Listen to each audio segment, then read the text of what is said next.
আমি যেখানে চাকরি করি সবাই বিধর্মী, শুধু আমি একজন মুসলিম। ইসলামে এরকম জায়েজ আছে কি? যেখানে আমি চাকরি করি সেখানে সবাই আমি একাই মুসলিম, বাকি সবাই হচ্ছে অমুসলিম, বিধর্মী। হ্যাঁ, চাকরি করা জায়েজ আছে, সেখানে যদি আপনার একটা শর্ত, তার সাথে আপনার ঈমান আমলের উপর কুপ্রভাব না পড়ে।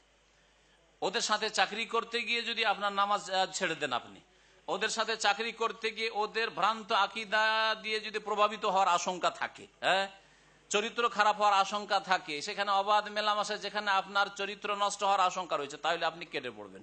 কিন্তু আপনার ঈমান যদি রক্ষা করতে পারেন, আপনার আমল ঠিক রাখতে পারেন, ফরজ ওয়াজিব ঠিক রাখতে পারেন, হারাম নাজায়েজ থেকে যদি কাবিরা গুনাহতে বিশেষ করে বাঁচতে পারেন, তাহলে যেই কোনো জায়গায় চাকরি করতে পারেন, যেই কোনো জায়গায় ব্যবসা বাণিজ্য করতে পারেন, অসুবিধা নেই ইনশাআল্লাহ।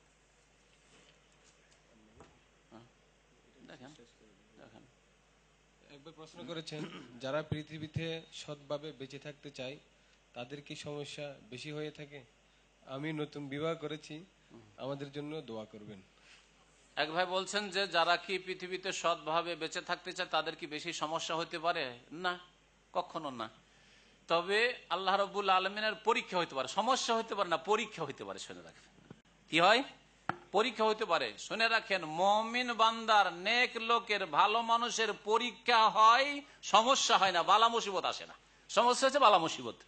আর অসৎ লোকদের ওপর বালা মুসিবত আসে, তাদের সমস্যা হয়।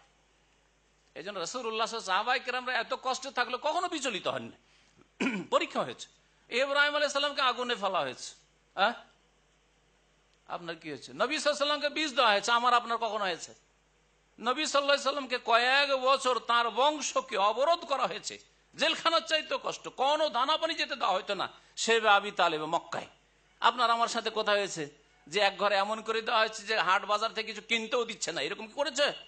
তাহলে কোথায়? আম্বিয়া রসুলগণের ওপর সবচেয়ে বেশি বড় বালা মুসিবত মানে বালা মানে এখানে পরীক্ষা, পরীক্ষা নিরীক্ষা হয়েছে, কিন্তু আযাব তাদের জন্য নয়। অসৎ লোকদের জন্য এগুলি আযাব, আর সৎ লোকদের জন্য এগুলি হচ্ছে পরীক্ষা, ইমতিহান। পরীক্ষায় মানুষ উত্তীর্ণ হলে আর মজবুত হয়। পরীক্ষা শব্দটি কোরআনের ভাষায় যে রয়েছে, ইমতিহান অথবা ফিতনা মানে পরীক্ষা, এর মানে হচ্ছে মাটিকে আগুনে জ্বালানো, আগুনে পোড়ানো। মাটিকে আগুনে পোড়ালে নরম হয় না আরো শক্ত হয়? আরো শক্ত হয়। কাঁচা মাটিকে যখন ইটকে পোড়ালেন তখন ইট হইলো, ইটকে যদি আরো পোড়াতে থাকেন তখন জামা হয়, আরো শক্ত হয়, ঠিক না? ওইরকম মুমিন বান্দার ওপর যত বালা মুসিবত আসুক, পরীক্ষা নিরীক্ষা আসুক, আরো ঈমান শক্ত হয়। আর আপনার ঈমান যদি দুর্বল হয়, তাহলে আপনি আপনার ঈমানের নবায়ন করুন, আর আল্লাহকে মজবুত করে ধরুন, আল্লাহর কাছে সাহায্য চান। ইস্তাইনু বিল্লাহি ওয়াসবিরু, আল্লাহ বলছেন যে ইস্তাইনু বিসসবরি ওয়াসসালাহ, নামাজের সাথে এবং ধৈর্যের সাথে আল্লাহর কাছে সাহায্য কামনা করো। ইন্নাল্লাহা মা'আস সাবিরিন, ধৈর্যশীলদের সাথে আল্লাহ রাব্বুল আলামিন রয়েছে।